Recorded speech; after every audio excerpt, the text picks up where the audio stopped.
Good evening and welcome. This is Primetime News on MITV. I am Tomisi Ujo. Tonight we begin with our top stories. 7 governorship aspirants demand suspension of Ekiti APC primaries. And the UAE relaxes entry ban on Nigeria travelers from Saturday. Pipeline won't open if Russia invades Ukraine, says the US. And in sports, Barcelona in talks to sign Wolves Traore.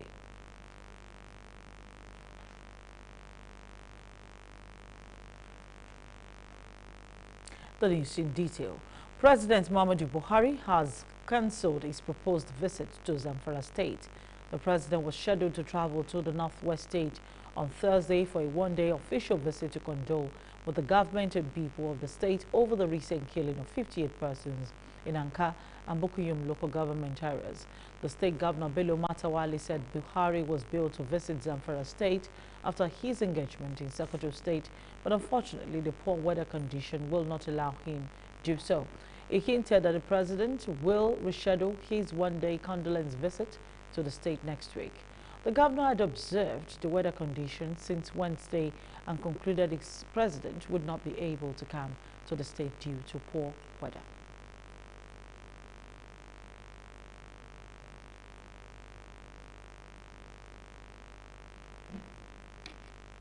Seven out of 8 All Progressive Congress governorship aspirants have demanded for the suspension of the ongoing primaries in Ekiti State. The aspirants, Kayode Mojo, Demola Kupola, Femi Bamishele, Bamidele Paparushi, Dayo Adeyeye, Okoyemi Bamidele, and Afolabi Oluwashola, are protesting alleged irregularities in the conduct of the primaries. They thronged the party secretariat in Ado Ekiti with their supporters on Thursday, claiming the process has been manipulated to favor Abiodun Oyebanji, who is the tagged Governor Kayode Fayemi's preferred choice. They also accused the superintending officials of distributing voting materials earlier than scheduled with a sinister objective to give a sole aspirant an edge. They warned that the controversial primary may spell doom for the party as the results of the election will not be acceptable. But Mr. Abiodun Oyebanji, one of the aspirants, described the conduct of the exercise as peaceful. He had already given these people all the election materials. They are doing whatever they like with the result sheets. Supporters of one of the aspirants. For how long are we going to continue with this kind of thing in Nigeria?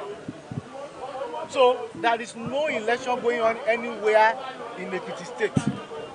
The whole process is a farce. There's nothing going on anywhere in Ekiti State. It's only the supporters of one of the aspirants, Mr. Abiodun Oyebanji, that has all the materials for the election.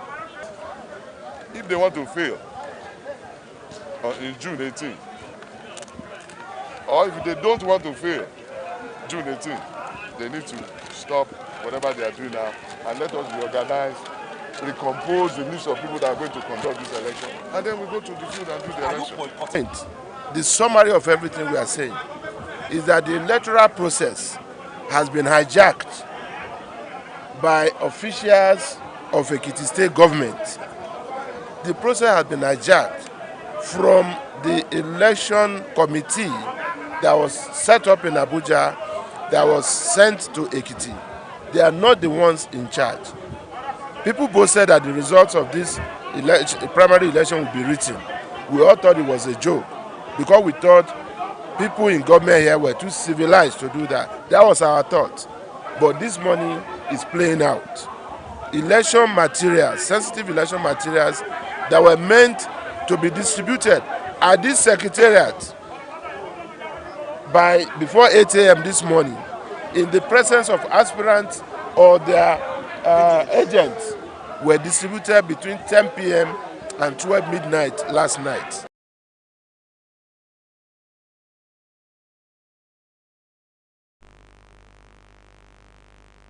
The state houses of assembly legislators of the Northwest Zone have unanimously agreed to support the North Central Zone to claim the presidential seat come 2023. This was disclosed through a communique read by former Speaker of the Niger State House of Assembly, Ahmed Marafa Guni, at the end of an extraordinary meeting of the Conference of Nigeria State House of Assembly Legislators and former House of Assembly members Northwest Zone held in Abuja. The State Assembly legislators of the Northwest Zone also passed a vote of confidence on President Muhammadu Buhari for his sterling qualities and cohesive leadership, while urging him not to relent in ensuring he leaves the presidency in a better position come 2023. The Speaker of the Kogi State House of Assembly, Mitv Kolawole, noted that since independence, it's only the North Central that is yet to produce an elected president or a vice president.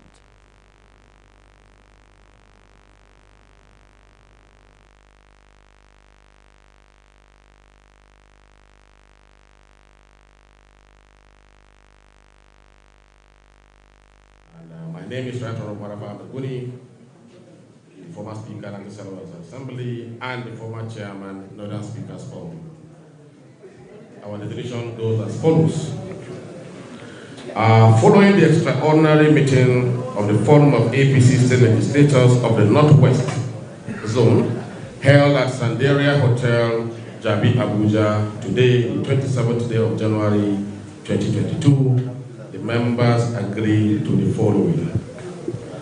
That the State Assembly legislators of the Northwest, who were elected by the people of the 6 states that make up the geopolitical zone, hereby state that they agree to support our colleagues in the North Central to contest for the position of the President of Nigeria come 2023, which is a position that the zone has hitherto been deprived of since Nigeria became independence in 1960.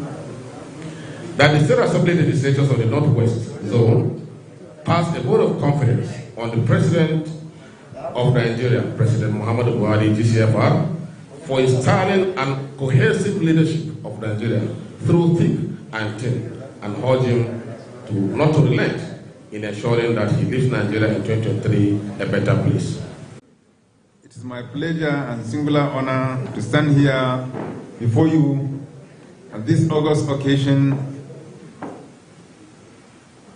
as a member of Sokoto State House of Assembly, by name Barrister Alhaji Maidawa.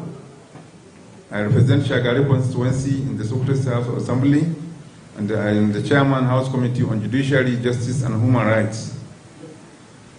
It is my pleasure to be part of this memorable occasion, of this august gathering, whereby highly distinguished members of various state houses of assembly from Northwest, North Central. If we can rally around him and give him the support, would be carrying Nigeria to a promising land. I hope we, the legislators and our teaming youth will support this movement so that at the end of the day, we will lap it off. As I have said, no other person has recognized the legislatures as Alhaji Yahya Bello, our income. Development is kicked against the establishment of the National Youth Development Commission as proposed by the House of Representatives. The Minister Sunday Dare disclosed this on Thursday in Abuja at the public hearing organized by the House Committee on Youth Development to deliberate on the establishment of a commission. House of Representatives correspondent Linda Ike reports that the permanent secretary of the ministry who represented the minister said the establishment is duplication of duties of other existing government agencies, describing it as a waste of public funds. Earlier, the Speaker of the House of Representatives, Femi Gbajabiamila, who declared the public hearing open, stated that the commission is necessary as it will engender youth participation in governance and contribute to the nation's development.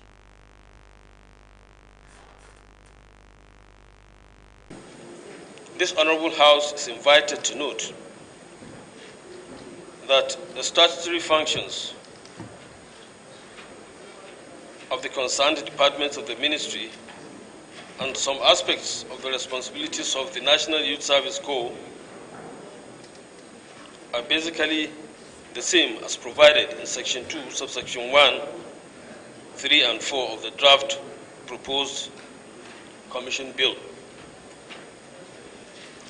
The implication of this is that there would be duplication of functions and responsibilities of these departments, as well as substantial functions of the NYSC, if the bill is eventually passed into law. This is completely at variance with the present administration's policy thrust of cutting. The Nigerian youth make up a significant majority of our population. They are our nation's present and future. As such, all governing actions and policy priorities must ensure that our young people can dream big dreams and achieve grand ambitions. This includes ensuring that they have access to quality education and training to develop their skills and all other skills required in the modern economy. 2 weeks ago, at the 52nd Convocation Lecture of the University of Lagos, I spoke extensively on the need to adapt the structure and content of education to reflect the needs of the 21st century economy. It also requires that we explore avenues for ensuring that young people have access to capital to innovate and build enterprises in every economic sector. I might crave the indulgence of my colleagues and our stakeholders. I think it would be necessary for us to get the input of the formulators of policies and implementers of policies as of now, as it concerns what we are seeking to do. And those who are in charge of the agencies, ministries, departments that are going to be affected by the proposed reforms. And then we have to hear their position first, after which we will now balance their position with the positions of others who are not within the government circle, those from the private sector, those from the civil society, and those from labor, and so that we can have a balanced presentation today. The United Arab Emirates authorities have lifted the ban it placed on inbound flights from Nigeria and 11 other countries. The travel restrictions had been placed to prevent the spread of COVID-19 and the new variant Omicron.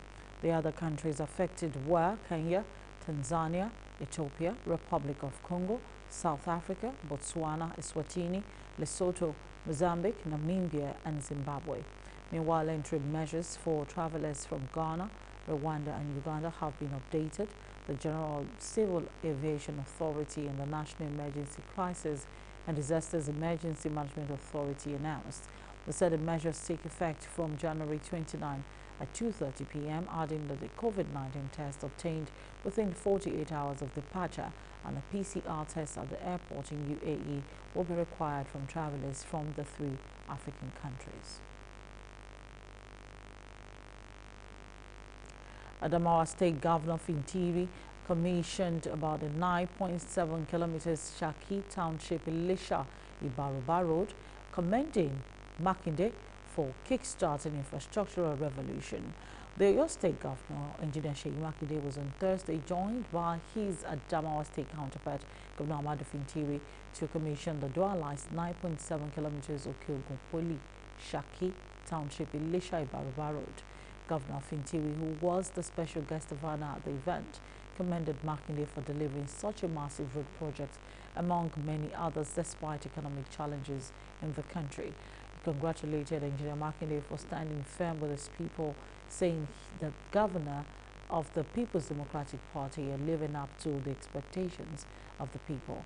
The Adamawa hemsmen equally lauded the people of the state for supporting Makinde, noting that the governor is very passionate about the development of your state. Governor Makinde, while speaking at the official commissioning ceremony held at the Okeogun Polytechnic Shaki, maintained that the Shaki Township Road projects will enhance the socio-economic development of the state and play a major role in engineering the modern Oyo State. He added that his administration will not play politics with the development of Oyo State, noting his administration will continue to take development beyond the state capital. The governor revealed that the state was able to save over 1 billion naira from the initial contract awarded by the previous administration, adding that the state will continue to maintain zero tolerance for wastage. When we say we're engineering a modern Oyo state, this is exactly what we mean. We mean we are designing and building a modern Oyo state. The foundation of that design is a proper road network. This is why we will not ignore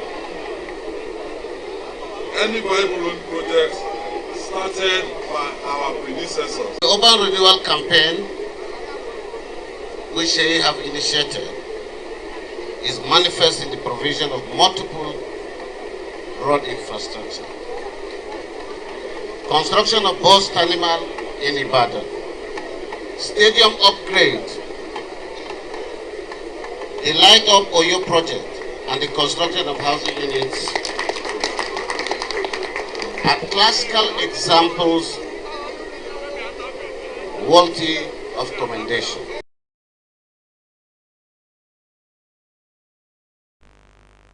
In a bid to promote the consistent exercise and general well-being of its officers and communities around the cantonment, the 149 Battalion headquarters has renovated a magazine store and constructed a new lawn tennis court within its premises. The renovation, which was done by Commanding Officer 149 Battalion Rem Major Bakori Salisu Abdurrahman, was commissioned by the General Officer Commanding 81 Division of the Nigerian Army, Major General Lawrence Anyegbunem Fejoko. Among officers present are 9 Brigade Commander, Principal Staff and officers of the 81 Division. Also there to witness the commissioning are senior officers and members of the Nigerian Armed Forces Officers Wives Association.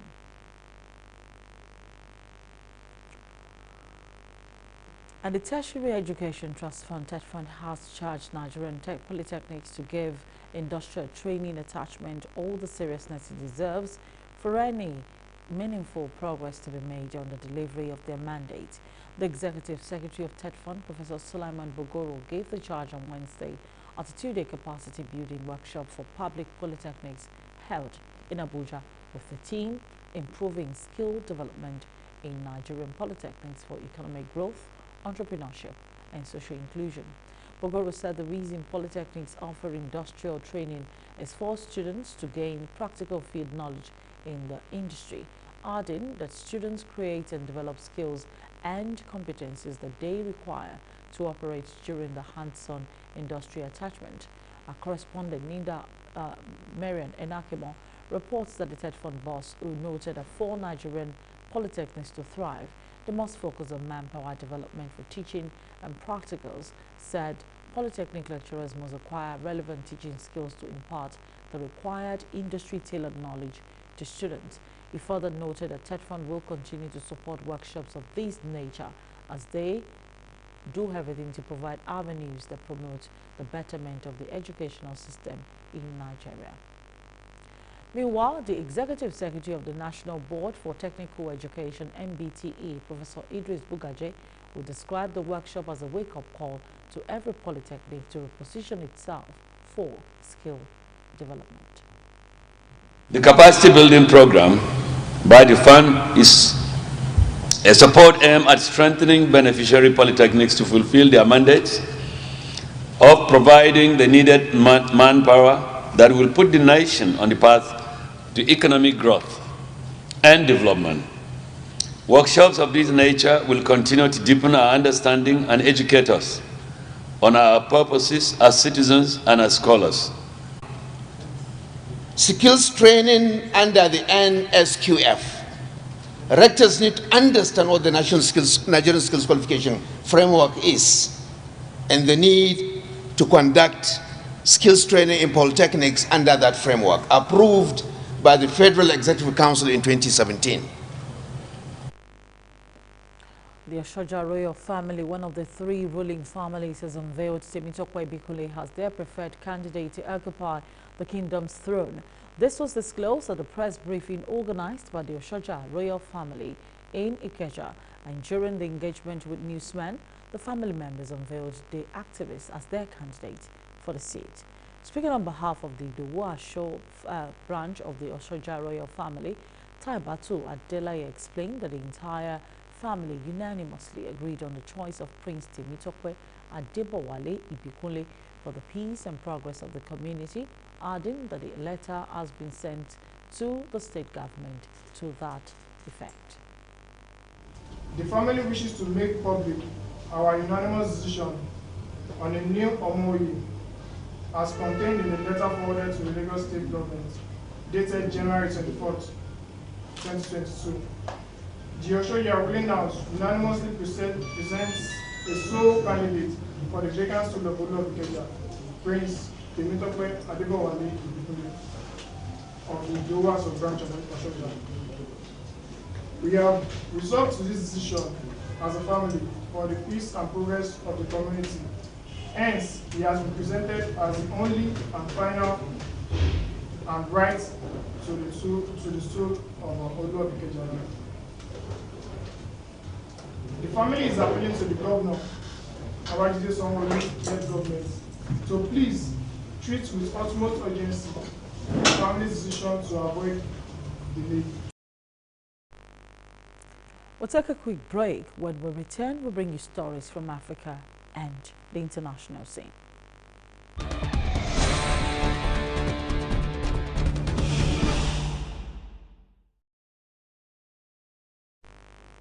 Welcome back. The death toll from a storm that struck 3 South African countries rose to 70 on Thursday as emergency teams battled to repair damaged infrastructure and help tens of thousands of victims. Parking torrential rains, Tropical Storm Anna made landfall Monday in Madagascar before plowing into Mozambique and Malawi. Rescue workers and authorities across the 3 countries were still assessing the full extent of the damage. Madagascar has reported 41 dead, with 18 others killed in Mozambique and 11 in Malawi. Remnants of the storm have passed over Zimbabwe, but no deaths have been reported there. In the 3 hardest hit countries, tens of thousands of homes were destroyed, while some collapsed under the heavy rain, trampling victims in the rubble. And to our headline story, the United States has threatened to halt the opening of a key pipeline that would send Russian gas to Western Europe if Russia invades Ukraine. Nord Stream 2 would run from Russia to Germany. And on Thursday, officials in Berlin said the project will face sanctions if Russia attacks. Western allies say they will target Russia's economy if it invades, and the latest is a stance on the lucrative pipeline. But the build-up of tens of thousands of Russian troops on Ukraine's borders in recent weeks has stoked tensions and escalated fears of an invasion. U.S. State Department spokesman Ned Price told NPR wants to be very clear that if Russia invades Ukraine one way or another, Nord Stream 2 will not move forward. He added also that he was not going to get into the specifics of how it will be stopped, and questions remain over whether the U.S. would have the power to cancel the project. And still to come on the news, Barcelona have opened talks with Wolves to sign Traore. We'll bring you details after now.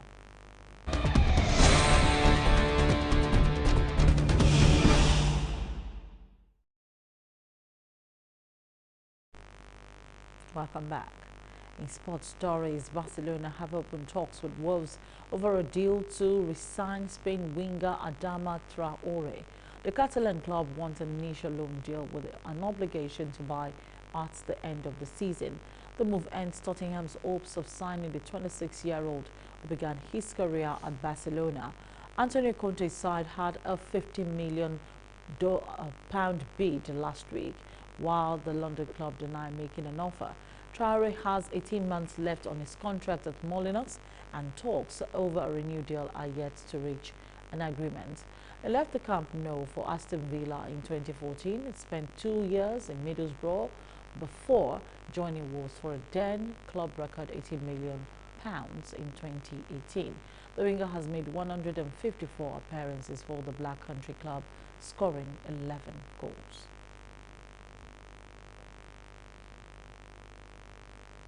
In tennis, a ruthless Ashley Barty swept into her first Australian Open final on Thursday with a clinical straight-set demolition of Madison Keys to set up a title match with the hard-hitting Daniel Collins.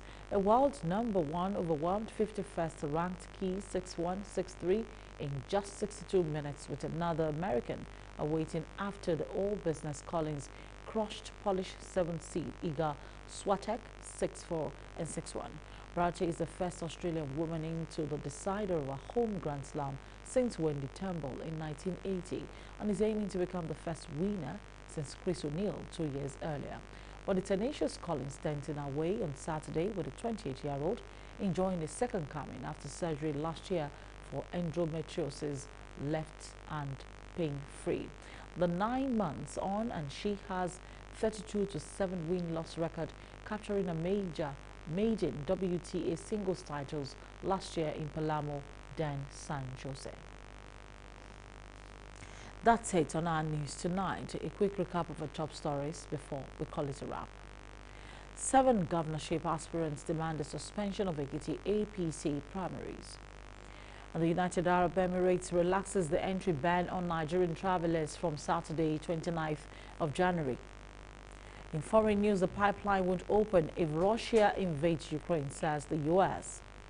And in sports stories, Barcelona in talks to sign Wolves' Adama Traore. Many thanks for joining us tonight on our Primetime News. Don't forget to visit our website www.mitvonline.ng to check out our stories and more.